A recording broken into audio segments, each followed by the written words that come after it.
Hey everyone, it's Michael Goosebumps Fan. I hope you're doing well today. Of course, I just uploaded, if you're watching this currently, I just uploaded, right before this, my final review for a Goosebumps HorrorLand book. That was the Survival Guide, which is not a typical novel. So I'm done. I read all the HorrorLand era Goosebumps books that came out from 2008 on to I guess most wanted came out in 2013 or something like that. Anyway, his books came out for a while. There's technically 20 of them. There was going to be more. Let me get into that a little bit. So you essentially had 19 books. One arc was 13 books, and then the rest of the series, that other 5 or whatever books is, were arc 2, focused on a villain named Jonathan Chiller. And HorrorLand has its very, very, very serious ups and downs. I'll be honest with you, I'm not the biggest fan of HorrorLand as an era of Goosebumps. I actually prefer the darker stuff of Series 2000. I prefer the classic series tremendously so. I don't exactly know what my top 3 eras of Goosebumps would be, but I do think that HorrorLand's not up there for me. There are some books that I genuinely love and cherish from this series. I've talked about them quite a bit here on the channel when I reviewed each individual book. But I will say this, when it comes to ranking this particular series, it's going to seem rough for a while. I don't have much enthusiasm. I'll be honest with you. The older I'm getting, my memory is getting worse and worse. I may only get ready to be 27 here soon, in the next couple of weeks, but I will tell you this. My memory ain't sticking around. So, Papa's forgetting a lot of things here lately. Just be honest with you. So, I have all 20 books ranked together. Like I said, there was going to be more, though. There was going to be the book called Claws, which apparently I think there's a few copies released out there that was called HorrorLand. It was going to be book 20, before the Survival Guide and all that other stuff, was really counted in my opinion. But anyway, Claws was going to be a HorrorLand series era book, and it ended up not being that. They spun it off into this own thing called Hall of Horrors. There's actually some of my books you can actually see Claws listed as a HorrorLand series book in the back of the book. If I could ever get one of those for my collection of books, I would totally get it. I would want it for my collection just because I buy every Goosebumps thing I can find, every different difference amongst the different books for Goosebumps. I try to pick up all the covers and so on and so on. Anyway, when it comes to Claws, I'm not including Hall of Horrors or that particular version of Claws in with this series. It's just 20 books, the 19 regular series books that end at House of or Horror, at Chiller House, whatever it's called. And then you have the Survival Guide, which I consider book 20, or whatever book you want to consider it in there. I don't know when it was released. I think it was released before Arc 2. I think. I didn't do any research because I don't care enough. But pretty sure it came out before Arc 2, or somewhere in between Arc 1 and Arc 2, like 13 and 14, somewhere in there. Anyway, let's get into the ranking video. Let's start off. Like I said, these series, there was a lot of rough books in the HorrorLand series. A lot of them I don't have very much passion about at all. I'll be honest with you, some of them I don't remember about 85% of, I'll be honest. I've been reading these very slowly for 2 years, almost 3. February will be the 3rd year of my channel, or start up the 3rd year of my channel. And I am struggling ever more to remember what I think is better than what, or what detail happened here, or what the ending of a book was. I can remember the general premise because of the title of a book and the cover of a book, but I don't always remember what happened at the end of those books. So I kind of glanced through some of these at the end and remembered, oh yeah, this happened, or this setup was there that I forgot about, or this one thing is in the book that I don't like. So it's going to be harder when I get to things like the GYG books, the Give Yourself Goosebumps books. With something like this, it's a little bit different. For anybody who doesn't know, one of the biggest effects of the Goosebumps HorrorLand series that a lot of fans like myself do not like at all is that the original series, the Series 2000, all those other books out there before the HorrorLand's era came out, they were all standalone books. You could pick up any one you wanted, you could pick out the one you wanted and read that, and that's it. And the HorrorLand series comes through in 2008 or whatever it was, basically saying, okay, we're going to make a typical about 140-page book, which is a little bit longer than most of the Goosebumps HorrorLand, or Goosebumps books in general at that time. Okay, we're going to make them 100 pages long as a standalone story, and then the last 40 pages of the book are going to tie into this overall arcing story where our main characters from those standalone stories at the beginning of each book are going to go to Horrorland as a very important guest. And we're going to have an underlying current of storyline for those last 40 pages for the first, 11 books, and then 12 and 13 are going to be entirely in the amusement park itself, Horrorland. And in a lot of ways that paid off, but there's a lot of filler out there, a lot of crap that just, it didn't matter, it wasn't fun, it wasn't worthwhile, there were too many characters being juggled around after so long. This is why it took me so long to want to get into these. When I got to books 12 and 13, I'll tell you, I had a blast with those. I kind of browsed through book 12 again, because I had read it, that was one of the first HorrorLand books I'd read. Maybe book 2 or 3 that I'd read. So I had just kind of went through and kind of saw summaries online and reread this and that here to try to make sure I got all the details down before I went into Streets of Panic Park, book 13. So anyway, I don't like that whole tied together book thing. I think the reason they've never done that again is because it doesn't work. It's a bad idea, in my personal opinion. I think it doesn't work with Goosebumps. Goosebumps works very much better when it's anthology based. I don't need sequels all tying into each other. I don't need to know how Slappy comes back every single book. I don't need to know all that. Just bring the villains back, have fun with them, that's all I want. Do something creative, do something enjoyable, whether it be on the humorous side or the scary side, I don't care. Mix them up, doesn't matter to me. Horrorland tried too hard in a lot of ways. Some books are almost always funny, which is fine. I like the R.L. Stine humor, I don't care. As long as Stine's putting a good tale together, it's usually fine.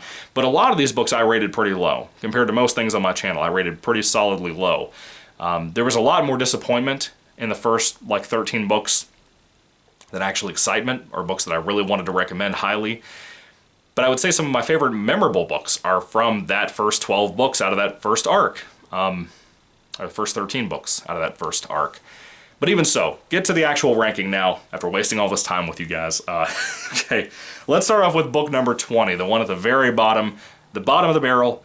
I'm not going to get too in-depth with why I consider any of these worse than another one. It's just a personal ranking. It doesn't really matter. My rankings change around all the time in my head. Do you have any idea how many times I have to reorganize my list in my cell phone all the time for the every book ranking all together one list, or in this case with the books individually listed per era or series? I change them around a lot, so I have a lot of reorganization when I go through and read these books. Anyway, book number 20 is Goosebumps HorrorLand, the one special edition book it has, number 16, Weirdo Halloween. I hated this freaking book. Look me in the eye, I hated this book so much. It sucked. It was awful. It was probably, if I had to say, it may very well be the worst Halloween Goosebumps book ever written. It's terrible. It's absolutely a mess. It's too long. It's boring. I hate Bim. I despise this thing. It's an alien creature thing. I hate him. I physically despise this character. Every time I see this cover now, I cringe. When I used to see this cover, when I first got this book and you guys kept recommending it to me and stuff, I kept looking at this cover and being very admirable towards it. I really like it. It's got a nice sheen to it. I like the colors that pop so well. I like his orange skin.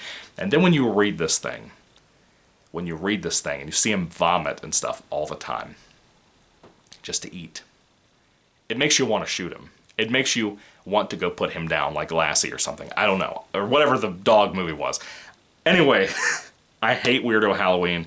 It's the worst of the Horrorland series. One of my worst books in Goosebumps of all time, in my personal opinion. I know a lot of people out there told me in my review that they hated me basically because they liked this book. But I stand by it. I hate that book. It's horrible. Alright, book number 19. We have Goosebumps HorrorLand number 3, Monster Blood for Breakfast. This was a terrible, terrible misstep. It was a terrible, terrible misstep. Okay, so let me be honest. My history with the the Monster Blood series, book 1's terrible. I can't stand book 1. I think it's boring, it's dull. It has some creativity for a kid's book, but when you compare it to something like Welcome to Dead House, which is the first book of the whole adventure of Goosebumps as a world, when you compare it to that, and then you go to this kiddie, childish, not even funny book called Monster Blood, it sucks. Monster Blood 2 is my favorite. It's fantastic. Monster Blood 3 I really enjoyed. Monster Blood 4 I really, really like as well. It has a very Gremlins-esque feel to it. Then you have this, which is book number 5. And then I think there's book number 6, which is from the Slappy World series, which I enjoyed that too from what I remember. For the most part, it had a terrible ending. Terrible, terrible ending. But it was like a cooking show, and I really enjoyed that. I re-ranked those recently with that book that came out this year, as a matter of fact. So anyway, Monster Blood for Breakfast. It's awful. I remember almost nothing about it, but I absolutely hate it. I went back and rewatched my review. This is one of the ones I had to go back and rewatch my review to remember all the little details and trinkets, and then I kind of browsed through the book really quick to kind of see what was there that I had forgotten, what the ending was like. This thing is awful. It took such a struggle to put that above Weirdo Halloween, but that was a bad book. That wasn't an annoying book. An annoying book makes me care too much, and I don't want to be there. And Weirdo Halloween made me care too much. I hated it too much. I physically cringe when I think about that book. Monster Blood for Breakfast is just like, oh, that's a bad book. You know what I mean? That's just how I view it. Alright, let's go to book number 18. Goosebumps HorrorLand number 9, Welcome to Camp Slither. Yes, this one is kind of low on my list. I don't think it's very great. It's solid. I remember having some enjoyment in it. I kind of, again, one of my books I had to go back and watch the review for. It seemed enjoyable. I remember a few things here and there. I remember the ending being a little wild, but it just kind of ranks kind of low. It was just a fine book. I don't remember liking it or hating it or anything. It was fine. It was entertaining. That's all I really asked for. Welcome to Camp Slither's book number 18, like I said. Now, moving on to book number 17, we have Goosebumps HorrorLand number 8, Say Cheese and Die Screaming. Yes, this one probably a lot of people would have thought would have ranked higher on my list. I enjoyed it. It had some cool stuff. I remember I read this around the time that I got married and went on my honeymoon and stuff. I remember I read this around that time and I had a solid time with it. It was just a fine, decent book. From this point on, the books are just kind of enjoyable, fun times, solid times, not perfect, weak endings sometimes. This is one of those ones, just not super, super investing to me, or investable. I don't know what I would call it. It's just not one of my favorites. It's just a solid one. I enjoyed it. It's decent. Like I said, this part of the list, not too bad. Just not extremely, extremely wonderful. Just decent. Goosebumps HorrorLand for number 16. We have Escape from Horrorland, which is book number 11 back in the day. So yeah, book number 16 is going to be Escape from Horrorland on my list. This is the one that started off after they had kind of finished up the first arc of the series. They basically ended with 2 books, which are this and then Streets of Panic Park. And those 2 are back-to-back in the amusement park the whole book. No 100-page of adventure somewhere else and then 40 pages with the amusement park storyline. This whole book takes all those characters that we've had built up for 11 books before it and throws them into amusement park Horrorland itself, and then they kind of just go do their thing, you know? And it's a fine book. I enjoyed it back in the day more than I do now. After reading Streets of Panic Park, that's a way better book than this one. A way, way, way better book than this one. Streets of Panic Park just tops this in every way, but it needs this book to be able to be as good as it is. So that's what I'm saying. It's a solid book. It's enjoyable. I appreciate it for what it was and what it does. Anyway, moving along, let's go to number 15 of my ranking, and that will be Goosebumps HorrorLand number 5, Dr. Maniac versus Robbie Schwartz. I love some Dr. Maniac. I think out of the 3 books or 4 books or whatever he's appeared in, out of the 3 books that mainly focus on him being the villain of the book, I won't tell you one of the books because it's a big spoiler if you haven't read it. There's 3 books that Dr. Maniac has been the villain in, even though 2 of them are the only ones advertised. This one is the first ever appearance of Dr. Maniac, as far as I know. And he's weak. He's real, real weak. He's a fun character. The book sucks. I enjoy him. I still stand by that Jim Carrey should have played Dr. Maniac in the movie. They should have a Dr. Maniac movie or a Dr. Maniac episode, and Jim Carrey, my boy, needs to be playing Dr. Maniac. He feels like a Jim Carrey type of character. It's great. Stein just writes this character so well. This book is more internet focused, like villain coming out of a digital comic book. There's a lot of just, consider it a dream sequence. There's a lot of that crap in here and it really pissed me off too. Anyway, it was a fine book for number 15. You know, book 2, in my opinion, book 2 of the Dr. Maniac series. I think it's Dr. Maniac Will See You Now. That's great. I really enjoyed that book. I know everybody else hates it for whatever reason, but I love it. I really, really love that one. All right, let's go to book number 14 in my ranking. That is going to be number 10, Help We Have Strange Powers. I didn't pronounce that title very well. Help, We Have Strange Powers.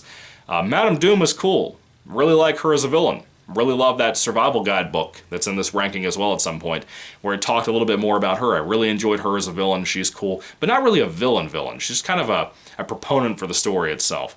And the story itself was cool. The kids got some powers, and it was enjoyable. I don't remember everything that happened here, but it was kind of fun. I had a good time with this. I wish the cover was way more scary. Can you imagine a Tim Jacobus cover for Madame Doom? How scary that would have been. It would have been great. Yeah, that's pretty much it. That's all I got to say about that one. If you want more in-depth thoughts about any of these books, you can check out my reviews for them. You're welcome. No, I'm not saying you're welcome, because it's a rambly mess. All right, let's go to book number 13. Yeah, book number 13 on my list. That's going to be number 6, Who's Your Mummy? And Who's Your Mummy was a decent read. It's a little bit kind of gruesome, kind of gory at a couple of points, but for the most part, it's kind of boring. There's not a whole lot that happens in here. I like the setup. I like kind of the payoff in some ways. The villain motivation is a little off. It doesn't really make much sense, but it's there. I enjoy it. I like a lot of mummy stuff out there, like the Universal Monsters mummy films. I enjoy stuff like that, Big Mummy fan, not a fan of the book that much. It's just fine. It's about as fine gets. I will say it's not the worst, from what I remember, out of the Mummy books from Goosebumps. I've ranked all those, I reviewed all those too, from every series, so you're welcome. So there's that. I'm just going to throw that over here. Just not going to bother talking about it anymore. Book number 12. This one is the next to most recent book that I've recently read and reviewed. That is number 19, The Horror at Chiller House. This started off weird. It had a prologue focused around Jonathan Chiller himself, the villain we've heard a lot about throughout Arc 2 and kind of a little bit here and there in Arc 1, I think. It was in the survival guide. They kind of teased who he was and stuff a little bit. You got a very sympathetic prologue based around Jonathan Chiller, and then a book that was kind of like a Most Dangerous Game, about kids getting hunted. It took all those main character kids from the last 4 or 5 books from the Arc 2 series, from the Ghost Dog Howls or whatever it is, onto this book, and brings them all to this place. Of course, at the end of each of those books, they had those characters have one of those little horror action figure things they brought home from Chiller's little antique shop thing, bring them back to Horrorland where Jonathan Chiller's there, and it's kind of a fun read. It's enjoyable. I liked it. I think a lot of the Arc 2 books were better than this, personally. I really feel that way. It was a solid read. I didn't hate it at all. Just had some problems here and there, but that's about it, man. I think it really deserves that spot over at number 12. So I'm going to take that over there. Now we got book number 11 on my list. That is book number 13, When the Ghost Dog Howls. Really enjoyed this. This is where they all start getting pretty positive from me, and my ratings and my reviews and my feelings about these books. This is one of those ones I had no interest in reading it. I read, was it The Ghost Bark? What was the old classic book? Barking Ghost. That's what it was. Not Ghost Bark. Barking Ghost. The Barking Ghost was a mess of a book. And then I read this, and I was so impressed with how much better this was. To be a Horrorland book, I figured it would be way worse than what that classic book was. And it was good. I liked it a lot. Kind of like an urban legend type of feel to it. I really dug that a lot. Really solid one. Now, going on to book number 10 in my list. This is going to be number 14, Little Shop of Hamsters. Really, really dug this. Really fun, very cute book. Not really a scary book, just a fun, amusing book. There's a lot of funny things that I still think about when I think back to this book. I read it 2 months ago with my time because I've been struggling to get reviews out every 2 weeks. So when I think back to this book, I have a really good thought about it. It's just a fun, enjoyable little read. Had a blast. Kid wants to get a pet hamster. He works in this pet shop. Things go awry. It is a fun little read, and I recommend it.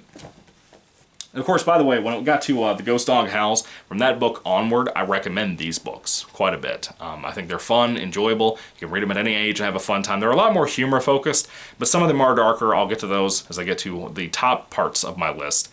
I do enjoy the horror aspects and the humor aspects from Horrorland and Goosebumps in general. So, there's a lot of that in my thoughts.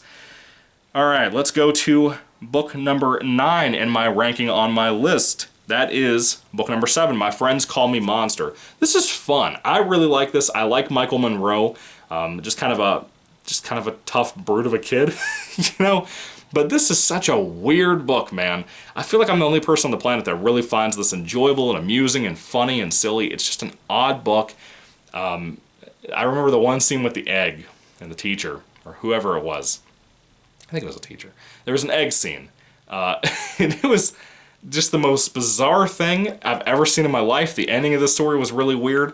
I really, really dug this. You see the smile that it brought to my face. I just had a blast reading this one. My Friends Call Me Monster. I'm surprised by how much I remember from this book because of how enjoyable it was. And that should tell you a lot when it comes to me and my old man brain.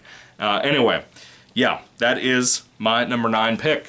Now, moving along to number 8. We have one that I was very, very surprised for. My number 8 is also number 15, Heads You Lose.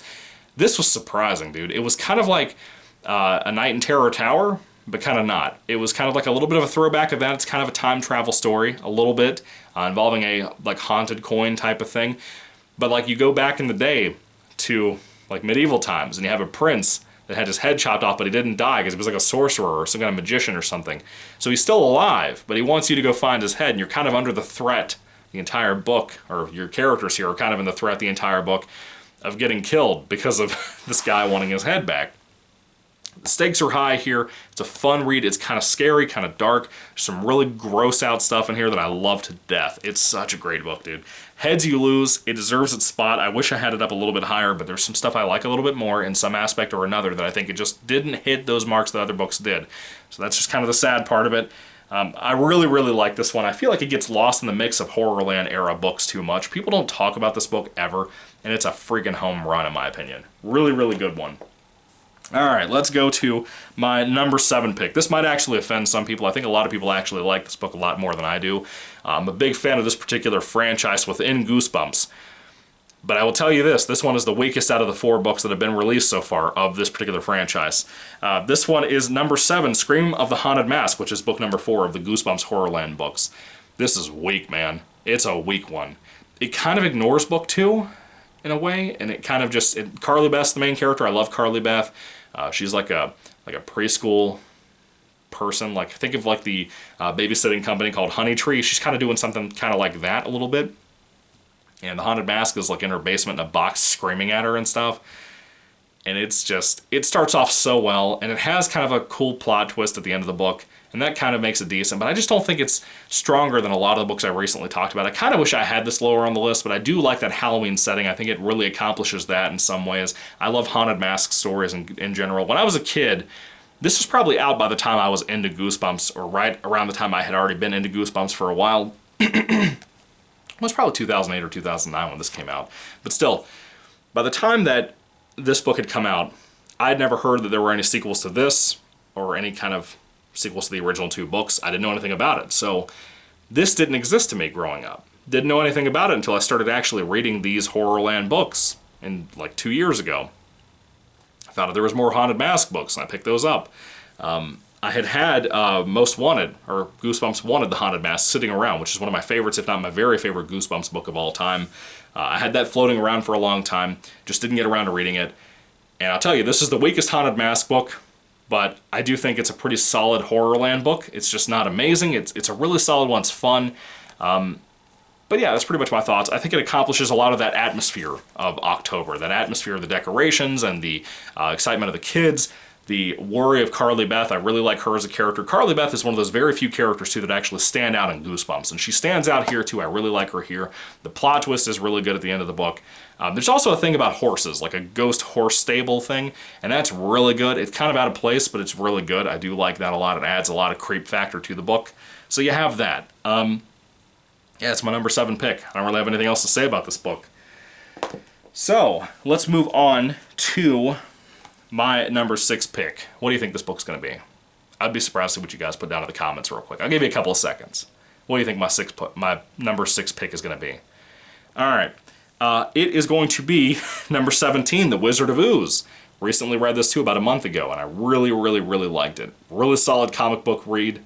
It was fun. It was crazy and wild. It involves this kid going into Jonathan Chiller's antique store, souvenir shop, whatever you want to call it. He comes across a graphic novel of a book that he's never read before from a superhero, anti-hero that he really loves too, called The Ooze. That's fun. There's so much cool stuff in this book. I just had a blast. It's scary, it's tense, it's fun.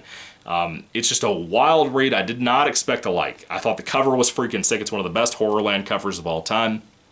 But it was just completely surprising to me how good this was. I had a blast. Frankly, I just had a freaking blast with this book. Anyway, let's go on to my number 5 pick. And I think people are going to be very surprised by how high this has made it in my list. I just read this, I just reviewed it, I just uploaded a review right before I uploaded this video. I think people are really going to be surprised and shocked by how high this is on my list if you haven't thought about it yet. Goosebumps HorrorLand, Welcome to Horrorland, a survival guide. I had a blast with this. If you don't know what this is not your typical Goosebumps book. This is not a bunch of kids going on an adventure or fighting a villain or trying to fend a villain off. It's nothing like that. It's an actual survival guide. It's a gimmick book, if you want to call it that. For kids who are loving the Horrorland series, they pick up this book, they read it, and it's like an instruction manual, sort of, kind of the actual events in the amusement park, the history of the amusement park, but also attractions and rides and different things like that, things you've never heard mentioned in the books, things you have heard mentioned in the books. Certain villains are brought up in here, different things like that. Slappy's covered a little bit in here too. It's not a novel, but it's just a straight out, like, manual, you know, of the apartment, like almost like you're getting a manual at like let's say you're going to King's Dominion or something, and you go out there and you get a manual in nearby restaurants and stuff of what you can do out in that area. That's kind of what this is like. And it's fun and it's wild, hearing about everything from the freaking hotel to the restaurants, all the creativity poured into this book. R.L. Stine didn't write this book. He didn't write it. His name's not anywhere on it. I can't find out who wrote it anywhere inside the book. I don't know if it's online or if anybody ever came out or Scholastic ever said who it was, but whoever wrote the book deserves so much of a hands-down credit for me. In my opinion, they should take over Goosebumps. If Stine ever passes away, if this person's still alive, they should take over this book, because the creativity behind here, it feels like one person writing it. It doesn't feel like a committee like you have on most things nowadays, like Star Wars and everything else. It feels like somebody genuinely loves Goosebumps and wrote this book. It was fun, it was wild, it's like 160 pages. There's so much information here about the amusement park itself. I just really like it a lot. I recommend it highly. If you haven't read the HorrorLand Survival Guide itself, you'll love this. I really think you will, if you give it a shot. If you give it a chance, I think you'll have a blast with it. This is one of those really great reads, that it's in my top 5. It's in my top 5. That should speak volumes about the quality of HorrorLand itself as an era and how messy they've been, but also it should speak volumes about how freaking good this book is. I just raved about this in my review for like 15 minutes. Anyway, yeah, that's a really high one on my list, personally. By the way, there's kind of a disclaimer I want to put out here too. If there are any book reviews that you go back and watch after watching this video, after the release of this video, and you hear that some books in this list are ranked higher at that time rating-wise compared to what they are listed in this particular setup, in this review, or this ranking video, that's kind of because I don't really consider ratings at a certain time I just read a book for the first time. Most of these books on my channel I've read for one time. One single time, that's it. Very few have I ever reread or ever read before I read for this channel or anything like that. So if you happen to come across a review of mine, it seems like I'm really positive at that time versus compared to now. I might have changed around some of the places. I might have changed around certain things you think would be higher based on my old review or something. Things change, people change. I just want to let you know. Sorry if there's some kind of things that throw you off or whatever. This is just my personal opinion on what I think about this list, what I think about this era of Goosebumps, my thoughts on it in depth. I think it's fun. I think it's wild. I think it's crazy. I enjoy it. It's not perfect. So anyway, moving along, I'm going to go to my number 4 pick. I couldn't remember what part of the list I had just done. Yeah, number 4 pick. This one I'm surprised it's at number 4. I thought it would be a lot higher, but I've had some really good home runs in the last couple of months that I've read that I was very surprised with. That number 4 pick is going to be book number 18, Slappy New Year. Love this cover. This is one of the ones my grandmother got me before she passed away years ago. I really enjoyed this. This was supposed to originally, apparently, supposedly, be an old... there was a series that was canceled called Goosebumps Gold, and they had 3 books announced. There was one of the Haunted Mask. I don't know what that book was called. I think it was The Haunted Mask Lives. There was something else like Christmas at Dead House or something, or Happy Holidays from Dead House, something like that, and then Slappy New Year. Supposedly the book here that we got, the official release for HorrorLand all those years later, is not the same thing that we had proposed back in the day by Stine and Parachute Press and all those folks. Supposedly. I would be willing to bet that Stine doesn't let an idea go dead because of how many Slappy books there are, you have a whole Slappy World slew of Slappy books nowadays. I just don't believe that. I personally believe that this is the same book that he was going to release back in the day, just modified for the modern audience, the modern children audience, what they can do in rules nowadays for HorrorLand and modern middle grade books. I really like this one a lot. I really love it. It's enjoyable, it's fun, it's wild. The New Year's party in this, the brothers' chemistry between the 2 brothers in this, they're fun to talk about. They're fun to just read about. I really love this book. I'm thankful my grandmother got this for me back in the day when she kind of heard me hearing. I had made a little mention back in the day that I had heard there were more Slappy books that had been released. And this was way before the channel, like 5 years before the channel. I had made mention about how Slappy had new books I didn't know about, like Revenge of the Living Dummy from HorrorLand, or this book. Didn't know anything about Slappy's Nightmare. Didn't know Bride of the Living Dummy was the thing outside of the episode. Didn't know anything about those. So, to me, there was Night of the Living Dummy 1, 2, and 3, and then there was Revenge of the Living Dummy and this. I didn't know anything else about the other stuff. So, that should speak volumes to you about my exposure to Goosebumps and HorrorLand in general, what it's done. Slappy New Year's a freaking home run. I love this a lot. I think it's a really, really, really good one.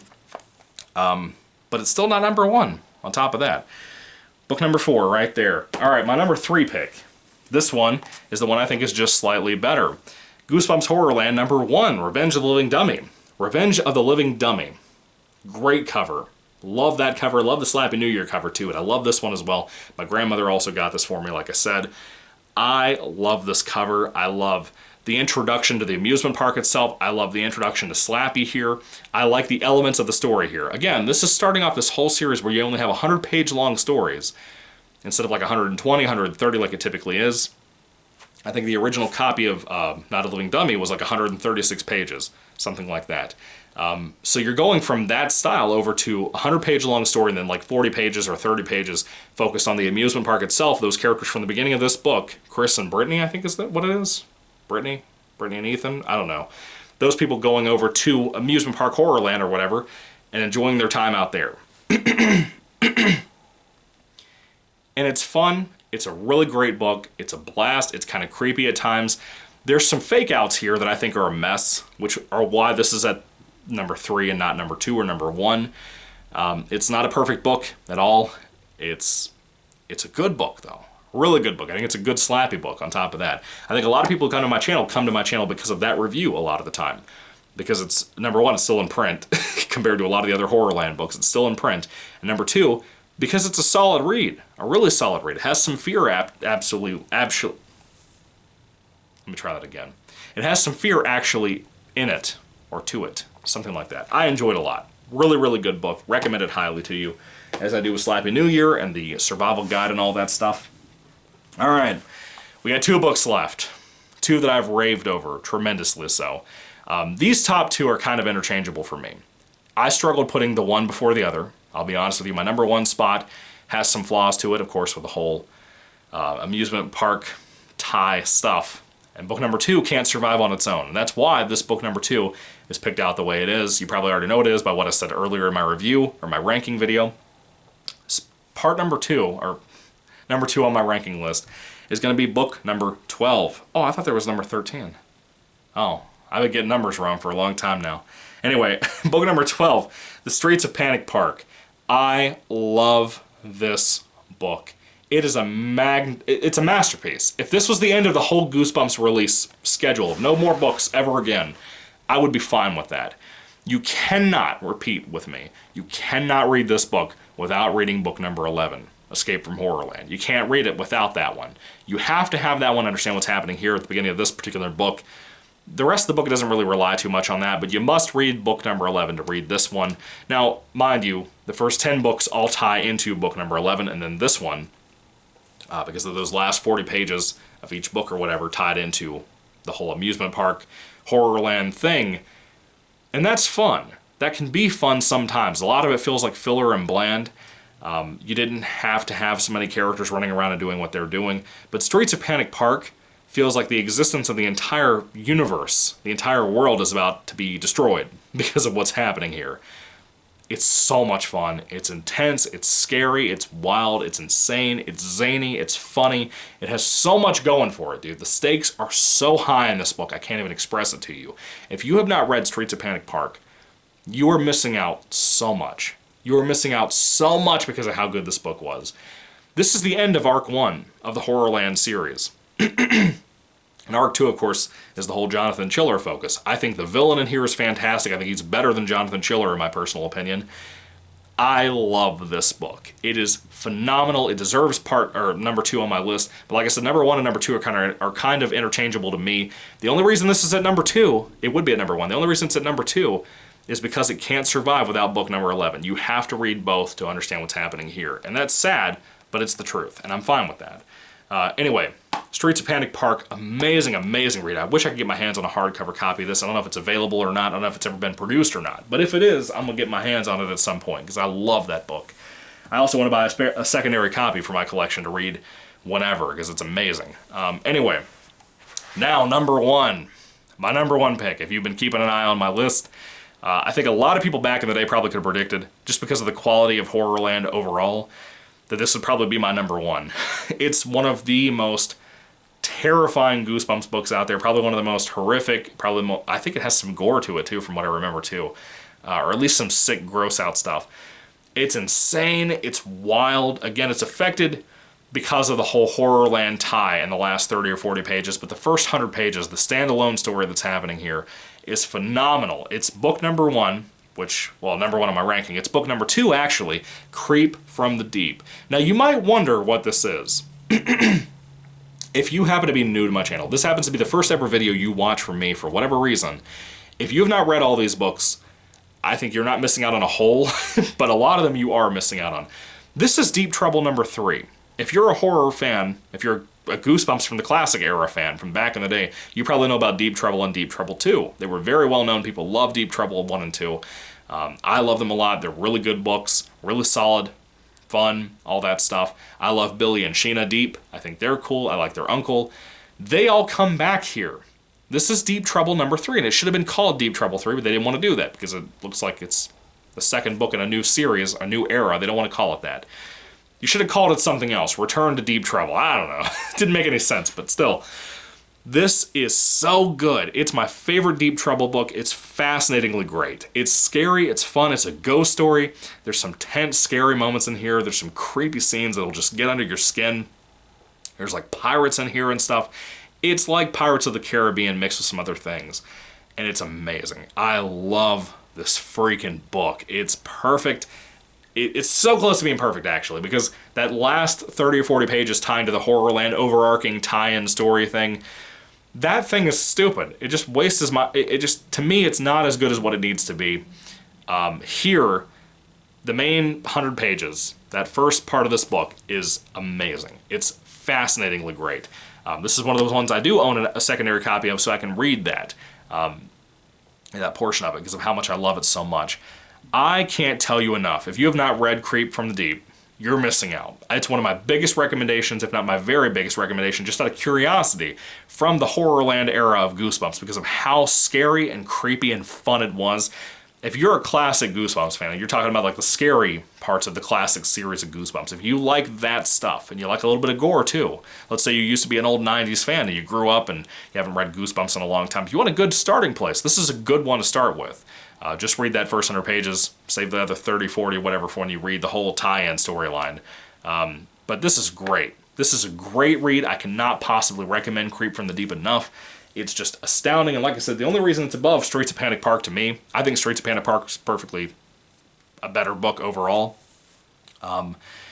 It's just because you have to have book number 11 to make that book work, you know. This one you can read by itself, pick it up whenever, and read it, and it's great. It's an amazing read. It's a blast. And I don't think you'll miss out. I think you'll be very, very, very happy you read it. I don't think you'll regret it at all. Anyway, what are your thoughts on the Goosebumps Horrorland era of Goosebumps? Do you love it? Do you hate it? What do you think about it? I think it's one of the weakest out of the whole franchise. I do have my loves and hates about it. Am I glad I read it? Yes, because I collect these things. I'm trying to do a whole channel focused on them and whatnot. But I will say that there are some in here that have made this series worth reading. This era has been a mess, but there are some books in here so great and so creative and so well done, like the Survival Guide, like Streets of Panic Park, like Creep from the Deep, like the Slappy 2 books or whatever. There's so much in here that are so well done. Or books that surprise me so much, like some of the Arc 2 books, like Ghost Dog Howls, or Heads You Lose. There's so many positives in here that just can't help but tell you how much I love it. It's just amazing to me how good these are. Anyway, what are your thoughts? Put them down below, guys. I would love to hear what you have to say about it. Thank you for watching. Thank you for being here. Thank you for everything you've been on my channel. Thank you for the folks who've been sticking around for 2 years watching these reviews slowly come out for the Horrorland era and other book series too from the eras that are out there for Goosebumps as a franchise. Thank you for being patient with me. I didn't want to just bomb through these. I like to kind of jump around and skip on different things. I've been trying to read Horrorland consistently for months now, trying to finish up this whole era. I don't know if I want to go straight to some GYG books for a while or some Most Wanted books. I don't know what I want to do. You know, this next month it's November and I don't really know what I want to touch on. If you have any recommendations for something in particular you want me to touch on, let me know down in the comments section. I have a lot of GYG books I haven't read yet. Maybe I'll probably jump into some of that for a while, a few weeks of that. Well, when I say a few weeks, it sounds like 2 books and that's it. But I'm going to try to get back and more consistent as much as I possibly can to review more books more frequently. With Halloween coming up, you know, it's going to be kind of busy. So I'm excited about that. I hope you guys have a nice Halloween too. But let me know down in the comment section what your favorite book is from Horrorland, or your top 5, or your top 3, or your whole list. I'll take the whole ranking if you guys have it. I don't think everybody on the channel has read all of these books, of course. That's 20 books. It's a lot of time. So anyway, what are your thoughts? What are your top 3s, top 5s, all that good stuff? I'd love to hear all that down in the comment section down below. Do you think Horrorland is your favorite era of Goosebumps? Do you think it's your worst era of Goosebumps? I don't know what my worst would be, but this could very well be it. You know, personally, it's the weakest, easily. It had so much potential, and it just kind of falls apart in a lot of ways. It's sad. I know a lot of people have a lot of grievances with Slappy World, and I kind of do too, because every single ending for almost every single Slappy World book has been bad. But I think the setups and the stories themselves, the execution, have been very interesting enough that I've enjoyed that. I like that it's standalone. I still like Slappy World as a whole better than this. That's just my personal opinion. But still, that's what I got to say. That's my ranking video. I want to go ahead and wrap that up because I am starving. I don't know if you guys can hear my stomach growling. My wife also texted me too. I need to get some lunch. Papa's hungry. Anyway, I don't know why I keep calling myself Papa. That's weird. I'm going to stop doing that. I'm going to stop doing that just for you guys. Anyway, what are your thoughts? Put your ranking and all that down below. Thank you again. God bless you guys. Happy Halloween. And thank you for your support and your love with the channel. Thank you for your patience with me. I also want to announce one more video I'm going to try to get out today. If I can't get it out today, I'll try to get it out sometime this week, where I want to rank all the covers for Horrorland. I think it'd be fun. It's the only series I've finished every single book in so far as I remember. I mean, I've done like all the Mummy books, all the vampire books, different stuff like that, all the werewolf books. I've done all that, but as a series whole, like an era, like Most Wanted, Horrorland, Classic, haven't done that before. So I think I want to do something else special, give you guys some more content. I think I'm going to do a cover ranking, frankly, because these covers are kind of a mess. They're from Brandon Dorman. Some are great. He had more of a opportunity to do something kind of cool, and then some suck. Just some are terrible. So anyway, put your thoughts and comments down below on everything you think. Hopefully you'll stick around for that video as well. Thank you for watching, guys. God bless you. Happy Halloween once again, and goodbye.